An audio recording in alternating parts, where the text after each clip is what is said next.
O ngayon, pag-usapan natin itong mga sinasabi ni Panilo. Nag-react na naman si Panilo. Sa bagay, ito rin yung kanyang trabaho.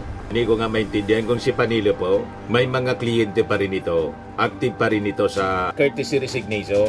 In fact, yung latest kahapon, pati yung mga head, mga kababayan, ng mga GOCCs, Government-Owned and Controlled Corporation, pinapasubmit ng courtesy resignation din ng ating Pangulong Bongbong. Ang unang nakita kong nagsubmit na ng courtesy resignation, yung Pumupunta sa mga bansang marami siyang taga-suporta sa OFW at doon magpapalaganap ng mga propaganda laban sa pamalaan at mga hakbang para lamang isulong ang pansariling interes o kapakanan ng pamilya Duterte at hindi ng taong bayan sa magiging beneficiary ng 20 pesos.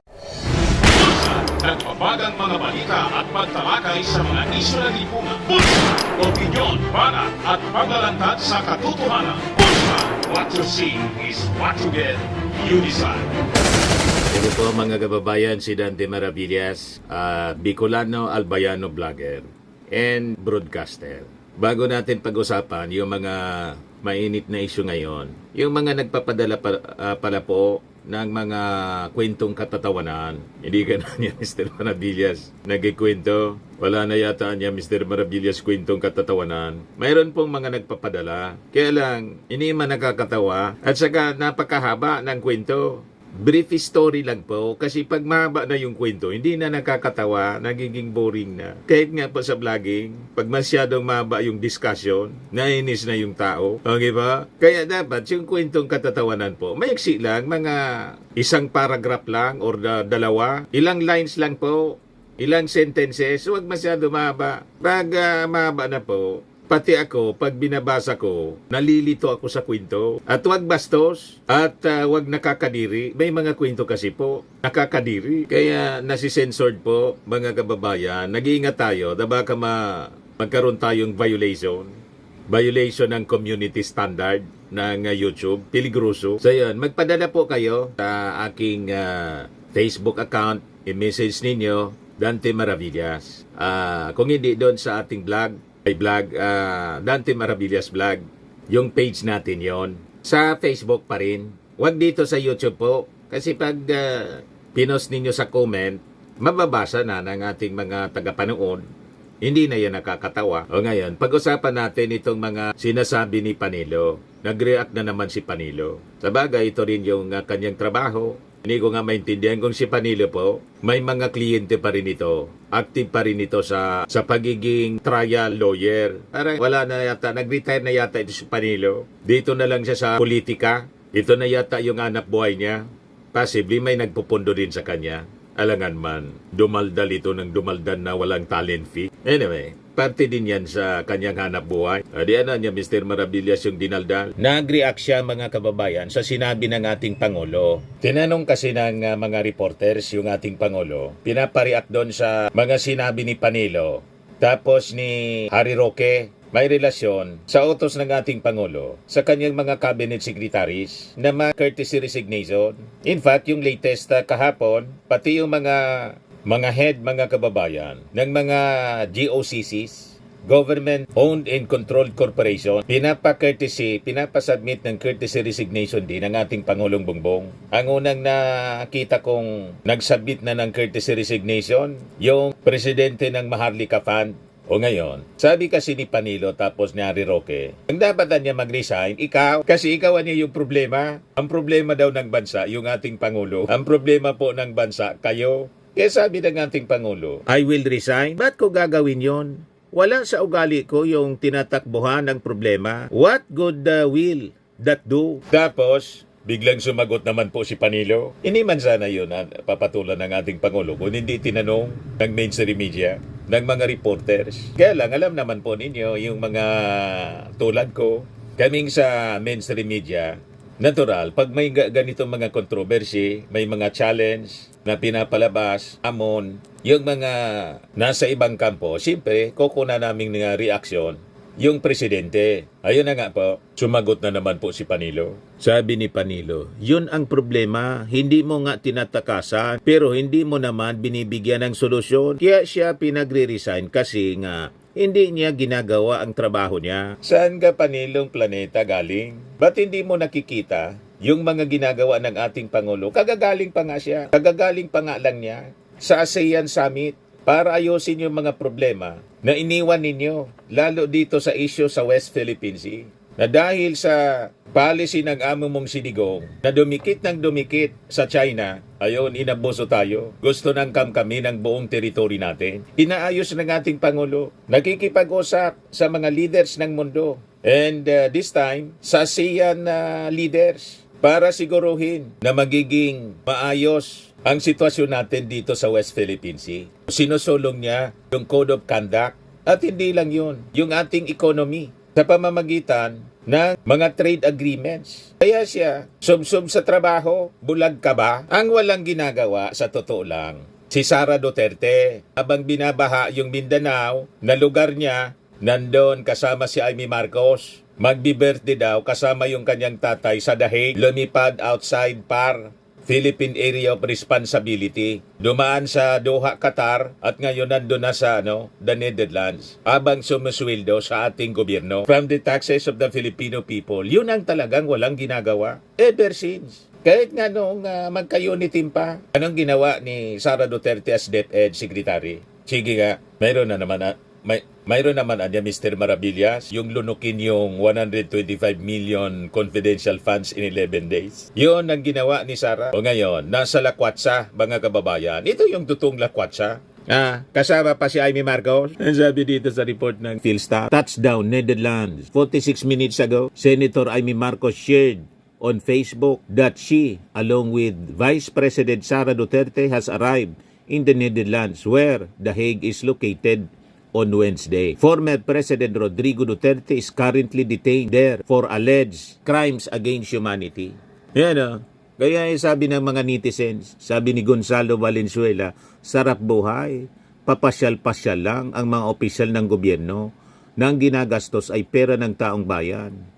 Sabi ni Mercy Foliano, hayahay, patrabil-trabil sa labas ng Pilipinas, gastos ang pera ng bayan at sinisuldoan pa. Wala sa nagtatrabaho, on duty sila kay Digong, hindi sa bayan. Sabi ni Bitoy Itrogi, pambansang palamoni ng buwis ng bayan pero walang sukli o ambag man lang lamang sa pamalaan. Pumupunta sa mga bansang marami siyang taga-suporta sa OFW at doon magpapalaganap ng mga propaganda laban sa pamalaan at mga hakbang para lamang isulong ang pansariling interes o kapakanan ng pamilya Duterte at hindi ng taong bayan. Nakakadismaya ang performance ng BP bilang kawani ng pamahalaan.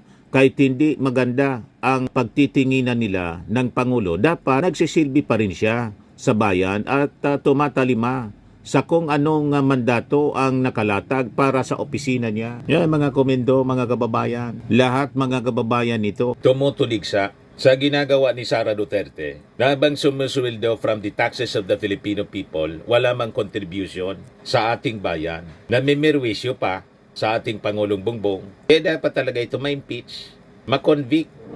But anyway, tingnan na lang natin mga kababayan. Kasi magsisimula na yung impeachment trial sa June 2. Magko-convene yung Senado. O ngayon, yung ating Pangulong Bongbong na sinasabi ni Panilo na dapat mag-resign daw kasi hindi man ginagawa ang trabaho niya, he must be totally blind. Walang pahinga yung ating Pangulong Bongbong. Pagdating sa ating bansa, galing sa Malaysia, para sa 46 ASEAN na summit, sumabak agad sa mga scheduled meetings niya at pagsasaayos ng supply natin ng pagkain, lalo na yung bigas po, 20 pesos na bigas. Yan ating Pangulo. Sabi ng ating Pangulo, watch me sustain it. Manood na lang anya kayo kung paano ko i-sustain itong 20 pesos na bigas. Well, so, hindi naman nakakagulat na siyempre, tuwan-tuwa yung mga qualified na tumanggap. Kaya tinutuloy-tuloy natin yan. Yung mga nagsasabi, hindi, ano lang yan. Medyo, ano lang yan, pampapogi lang yan, pang cosmetic lang yan. Well, they're fair to have that opinion, but kung it's unsustainable. It's really the what people are saying. Watch me sustain it, and then we'll talk in May of 2028. Oh, natuloy ba o hindi? We found a way. We found a way to do it. We found a way to do it. We could not do it before. Hindi kaya kasi hindi pa kaya ng sistema. Iba pa yung presyo ng bigas noon. Hindi pa tayo Kaya yung mga bilateral na ginagawa namin, we're making deals with different countries para yung presyo mapako na hindi pa bago-bago. Kahit anong mangyari down the road, nagawa na ngayon natin yung wala tayong ganun noon eh. Ngayon meron na. Kaya na natin gawin yung 20 pesos. And other things that DA is able to sell rice, the prices come down. But at the same time, on the other side, tinitiyak natin na ang pambili, yung pagbili, ang presyo na pagbili sa farmers, magandang presyo naman. Para naman yung farmers natin, magandang kanilang hanap buhay. And the difference there, that's what the government is paying for. O, di ba? Wala man lang kahit isang araw na pahinga yung ating Pangulong Bongbong Marcos. Sabak agad sa trabaho dito sa ating bansa. Trabaho sa ibang bansa. Through yung ang mga meetings niya with ASEAN leaders. Pagbalik po, walang pahinga. Walang pahinga. Sabak agad sa mga schedule niyang meetings. O, ito nga, sinama na. Mga kababayan, yung mga minimum wage earners sa magiging beneficiary ng 20 pesos per kilong rice program. The Department of Agriculture is set to include minimum wage earners in the government's ongoing 20 pesos per kilo rice program beginning next month, further expanding access to cheaper rice. Sa statement ng DA, it has agreed in principle with the Department of Labor and Employment to include minimum wage workers as present beneficiaries of the program. Napapahiya kasi po ang kampo ng mga Duterte. Kaya daldal ng daldal si Panelo, pati si Harry Roque. Si Harry Roque, panaw na lang mga kababayan ang binibilang. Malamang kalad ka rin na rin na ating mga authorities tulad ni Tebes. Wanted na po si wanted fugitive, si Harry Roque. At hindi lang murang bigas, pati murang gulay para healthy yung pangulam ng ating mga mahihirap. Pumunta sa Bulacan po yung ating Pangulo para tingnan yung mga programa po. Ito yung report ng Presidential Communications Office. Mas murang gulay at makabagong pagsasaka. Binisita ni Pangulong Marcos ang Metro Pacific Fresh Farms sa San Rafael, Bulacan, ang pinakamalaking greenhouse facility sa Pilipinas. Ang 3.5 hektaryang pasilidad ay may kakayang makapag-ani ng 500 metric tons ng gulay kada taon gamit ang makabagong teknolohiya. Layunin ng MPFF na makapagatid ng mas mataas at tuloy-tuloy na ani habang binabawasan ang paggamit ng tubig, lupa at kemikal. Parang yung tatay niya, yung ating Pangulong Bongbong, habang si Sara pasyal-pasyal sa ibang bansa, yung ating Pangulo pag pumunta sa ibang bansa, nagtatrabaho, hindi pampersonal ang kanyang mga lakad, kundi para sa ating bansa. Yan ang pagkakaiba. You see? Yan ang ating Pangulo. Napakaganda nitong greenhouse facility. O di ba? Kaya tuwang-tuwa yung ating mga magsasaka sa ating Pangulo. Kaya sabi ng mga nagre-react, puro tawa mga anay, pero sa loob-loob nangingisay sila sa inggit. Inggit na inggit sa ating Pangulong Bongbong kasi hindi apektado ng mga atake nila. Yung mga serbe-serbe po, false Asia. Gusto ninyong malaman kung bakit kailangan wag tayong nagpaparapaniwala sa kanila? Sa mga paserbe nila po, false Asia nga.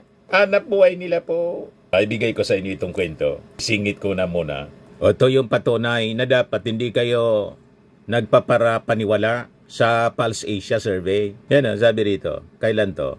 2000. December 20, 2000. Written by Mauricio Villanueva. Published by Philippine Star. Yan Philstar Global. Ano sabi diyan? Pulse Asia head admits abintahado paid 620,000 for impeach survey. Binabayaran sila, mga kababayan. Sabi ko sa inyo, kung sino yung nagpa-survey, yung nag-sponsor sa kanila, simply papaboran nila kasi hanap buhay nila ang mag-survey sa survey para i-brainwash tayo. Mind setting. Pinagluluko tayo po, mga kababayan ng mga survey firms.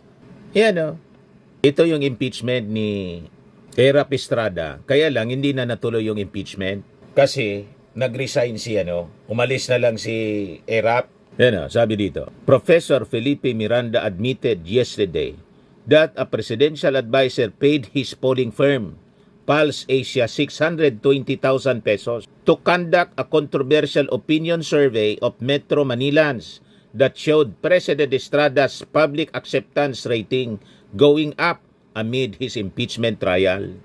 But Miranda, chief of Pulse Asia, said he did not know if government money was used to pay his firm for the survey. Maniwala. Pinagluloko po tayo ng Pulse Asia noon pa. Naniwala kayo sa Pulse Asia survey? Ngayon na pinalabas ng, sino yun, yung head nila, si Ronnie Holmes? Naniniwala kayo doon? Na yung trust ratings ng ating Pangulo, 32%. Si Sara na wala mang ginagawa, 50% pa rin. Si Digong na nakakulong, 63%. Sabi ko sa inyo, noon pa nila gawain. Niloloko tayo noon pa. Hanggang ngayon, di pa kayo nagigising. Kaya sabi ng ating Pangulo, pero hindi nag-aakusa yung ating Pangulo. In-interview doon sa Kuala Lumpur, Malaysia, tungkol sa survey. Yan published by Manila Times. Arrest yung decline in your survey. Well, again, let's look at other surveys before we know your source. It's always a Depende niya sa source. imperfect information makes you make imperfect decisions. The more perfect your information, the more perfect your decision will be. That is one source of information, and you have to understand where it's. Pinagtatawanan lang niya. Kasi alam niya binabayaran lang itong mga survey firms. At kung sino yung nagpa-survey, ngayon, hindi man nila sinasabi kung sino yung nagbayad sa kanila. Basta survey lang sila ng survey. Hanap buhay nila yan para imanipula tayo.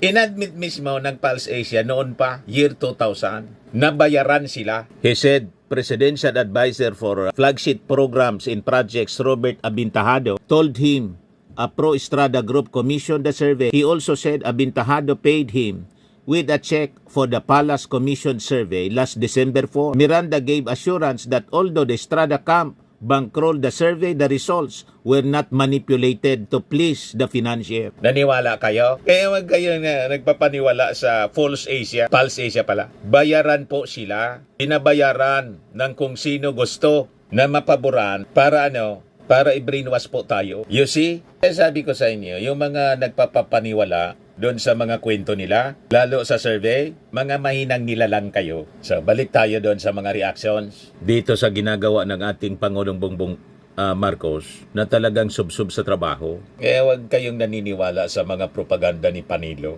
na dapat daw mag-resign yung ating Pangulo kasi hindi ginagawa ang trabaho.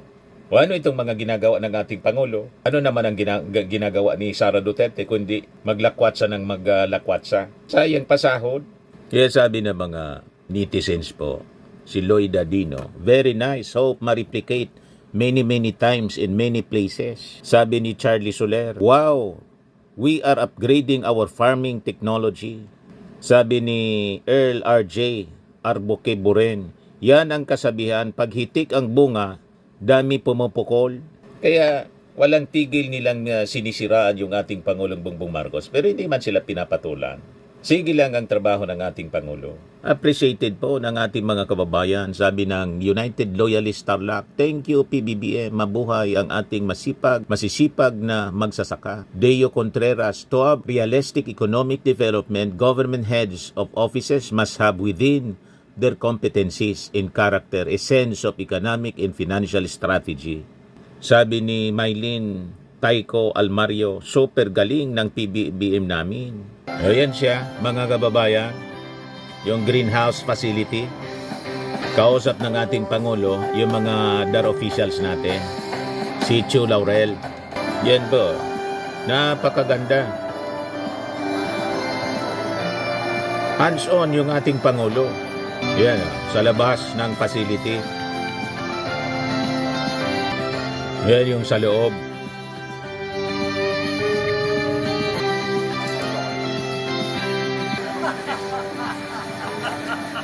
So, di ba? Nakakatuwa mga kababayan. Yan o.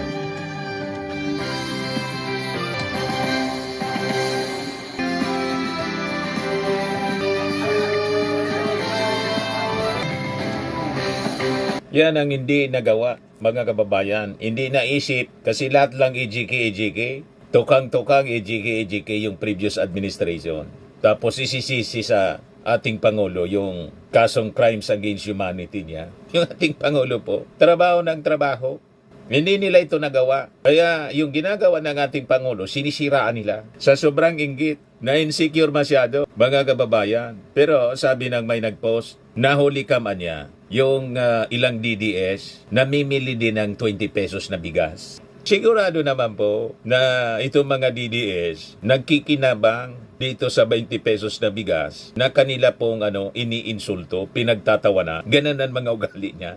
Mga masasamang tao kasi, hindi marunong magpasalamat sa mabuting ginagawa ng ating pamahalaan, ng ating Pangulo. O ito yung pag-inspection po sa mga bodega ng National Food Authority para siguruhin na bastante yung supply ng bigas para sa 20 pesos na programa in inspection ng ating Pangulo. During the visit ng ating Pangulo sa San Ildefonso, Bulacan, sa warehouse ng National Food Authority, kinausap na rin ng ating Pangulo yung ating mga magsasaka. Ito po, pakinggan natin. Bibili ng NFA ng palay kasi pag growing period tapos biling nila kung pwedeng tuloy-tuloy dahil nai-impact naman lang po nila yung palay. Tama. Binabalik natin yung NFA. Alam nyo, nung unang tinayo yung NFA, ang trabaho ng NFA, rice and corn yan eh. Rice and corn, ang trabaho ng NFA, bumibili kapag panahon ng ani para hindi babagsak yung presyo. Para may demand, ma-maintain yung presyo. Pagka naman tag-araw, pwede naman, magbebenta naman sila para hindi naman tumaas masyado yung presyo ng bigas para sa mga consumer natin. Nawala yung sistemang yun sa tagal ng panahon. Tinayo pa yung NFA, panahon pa ni Bong Tangko yan eh. Oo, nung panahon pa ng ama ko. Tapos pinalitan yung trabaho ng NFA, naging importer. Eh sabi ko hindi naman dapat ganon. Kaya binabalik natin sa dating gawin na yung NFA na bumibili, tinitingnan yung presyo para maganda ang presyo sa pagbili sa inyo ng palay. Ngayon nga, 19 na fresh, 24 pagkatuyo. So, at least sa palagay ko naman, tinitingnan namin. Tama, maganda naman presyo yun? O kulang pa? Siyempre, gusto nyo talaga. Tuwan-tuwa yung ating mga farmer.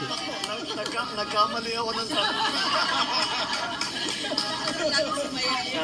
pero at least doon sa 19 at saka 24,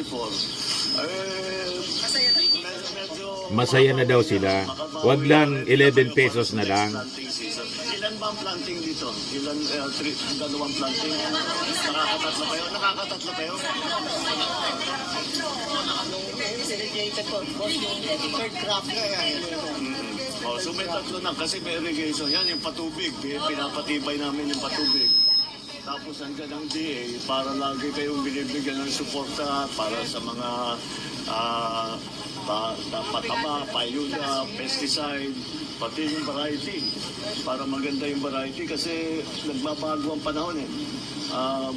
Nagbabagyo, masyadong mainit, kaya kailangan natin makahanap. Meron naman tayo mga variety na mas maganda.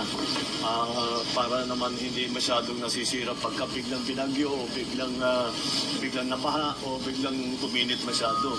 Kaya basta kung ano yung tinitiyak lang namin para lahat ng Pilipino naman may makain na bigas. Kasi naman para sa atin ang food supply, hindi gaano pinag-uusapan yung ulam. Pero galing lang kami doon sa bagong vegetable farm, yung kay Manny Pangilinas. Ang gaganda ng gulay. Pero para sa mga sosyal, mga restaurant na ang pinagbentahan nila. Pero sa atin, alam mo naman, pagka walang-wala, tuyo lang at saka kanin, pwede na eh. Oo. Kaya kanin talaga, yung bigas talaga ang importante. Oo, mas malaking kita. Mas malaking kita. Tutulong ang DA para makahanap kayo ng market na mabentahan. Para, siyempre, maximize yung kita ninyo. Pero patuloy ito sa NFA. Hindi namin titigilan ito. Kailangan talaga. Yan ang Pangulo. Kailangan namin ng supply.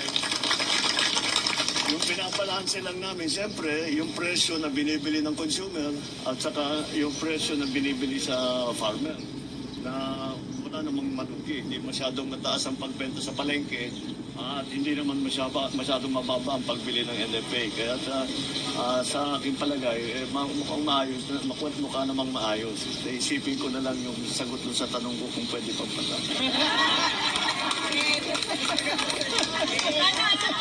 Di ba? Palakpakan yung mga farmer. Kayo talaga sinusubulin niyo.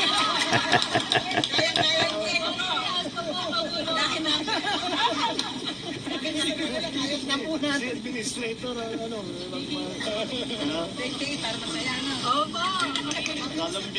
lalambingin ninyo. Hindi, basta tangina, talaga namin, makatiyak na yung farmer natin may sapat na kita para mag-ready na sa next planting season. Tapos, syempre, may support pa sa galing ng DA, galing ng NFA. Oo, pinag-aaralan namin, ginagaya namin, kasi kagaya sa tabako, doon sa amin sa Ilocos, may floor price. So, never bababa doon sa floor price. Para hindi baratin po. Magkaroon ng floor price, para wala namang malugi, kahit na masyadong Oo, sayang mo rin. Kasi pagka masyadong malikot yung presyo, hindi tayo makapagplano na maganda eh. Siguro kayo din, ganun din ang nagiging experience ninyo. Hindi ko alam na tinatabangan na pong magtanim pagka Siyempre, bakit? Para ganahan yung mga farmers na magtanim kasi hindi binabarat yung presyo. Both side, kaya nga binabalanse nga namin yung presyo para sa namimili sa palengke at saka yung buying price naman na galing sa mga farmer para magandang sitwasyon. Pero pararamihin pa natin, kailangan pa natin magkatulong sa inyo, pararamihin pa natin mga equipment. Yan ang hindi nagawa ng previous administration. Tapos kung ano-anong dinadaldal ni Panelo. Pinagmalaki po natin, binigay ninyo na pang sa mga warehouse, dryers, rice mill, at yun naman po yung na-appreciate nyo. Sige. I-record nyo po natin. So kulang yung mga, pero ganun pa rin ang mga pangangailangan nyo. Yung mga dryer, mga milling. Kahit yung small scale lang. Mga trucks, Yun ang isa pa.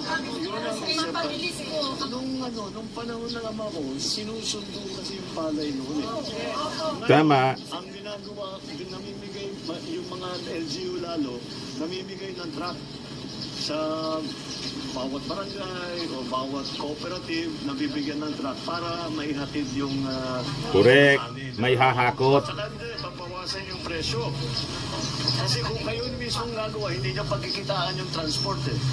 Pero kung meron kayong kukunin na mag-transport, siyempre may kita sila doon. So tataas ang presyo. So pagka inyo na, yung cooperative ng may-ari ng truck, yung cooperative ng may-ari nung equipment, O, di ba? hindi nyo pagkikitaan yung milling, hindi nyo pagkikitaan ninyo yung pagbenta ninyo ng bigas. Yun. At saka may iwan sa inyo lahat ng kita.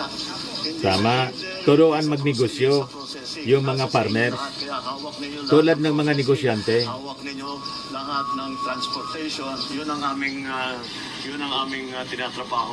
Kasi ang nangyayari, walang skills po. Yung ating mga farmers, sila nagpo-produce mga kababayan. Ang nagkikinabang sa kita, yung mga traders. Sila yung nagpapatubo. Kasi hindi maalam yung ating mga farmers kung paano magnegosyo. So kailangang turuan sila maging mga entrepreneurs.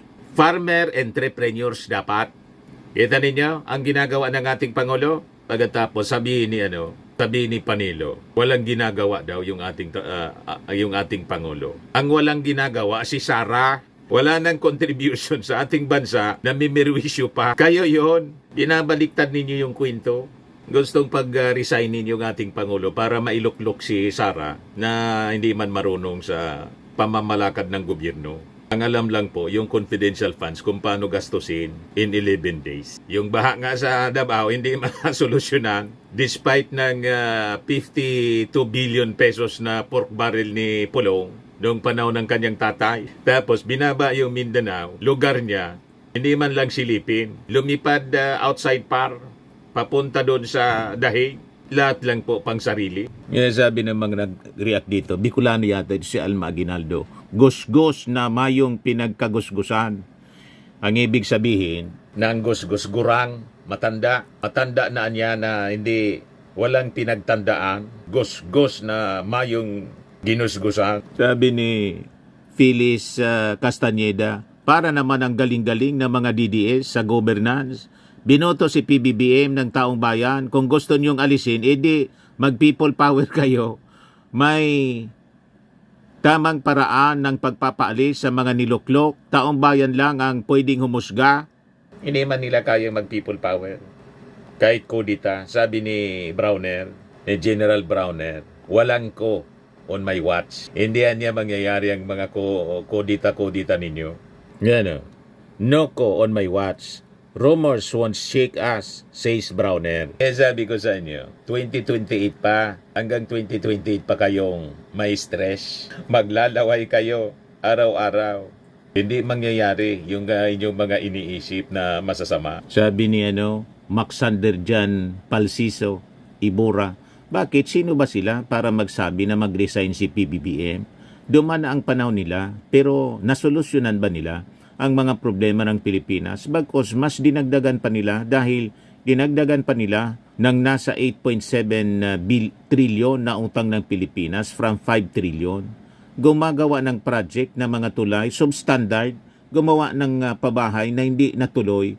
Ngayon, ghost town na, hindi na pakinabangan ang mga bilihin, walang bumaba, mas lalong tumaas. Tapos na ang panahon nila, nagtatrabaho ng maayos ang Pangulo, ginugulo nila. Sabi ni Dang Di Guzman, wow, naman kayo nga ang gumagawa ng problema, kaya kayo tumakbo, na dapat hindi, ba't si PBBM ang kailangang magsakripisyo para ibintang lahat ng trabaho nyo? Wow, abogado ka pa naman. Sabi ni Josephine, rebellious sakchuwong, basta galing sa Duterte or pro-Duterte, hindi dapat paniniwalaan.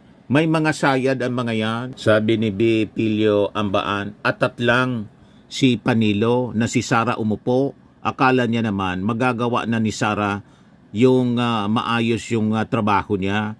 Isa DepEd pa lang, palpak na. Wala man pong achievement si Sara. Ang achievement ni Sara, yung magbanta sa ating Pangulo, magmura ng magmura at maglakwat siya. At ang matinding achievement niya, yung paglunok ng 125 million in 11 days. Kaya nga siya na-impeach. Firmax Firming and Lifting Cream, pinapahid po sa mga pulses in affected area. Mainam po sa paninigas ng mga kaso-kasuan. Ito naman po, Automax Radiant Serum. Sa mukha naman yung application, anti-aging po siya. You will look 10 years younger than your age. Sa mga cancer patients naman po, baka lang gusto ninyo itong itry. Neng siya Red Mix Fruit Drink. Hindi mo po siya gamot, food supplement siya. Kaya lang, gawa siya mga kababayan sa goji berry. Yung goji berry, may anti-cancer properties. O ngayon, yung mga inquiries ninyo, dumiritso na lang kayo sa aming messenger sa Facebook para masagot namin agad. Ayos pa?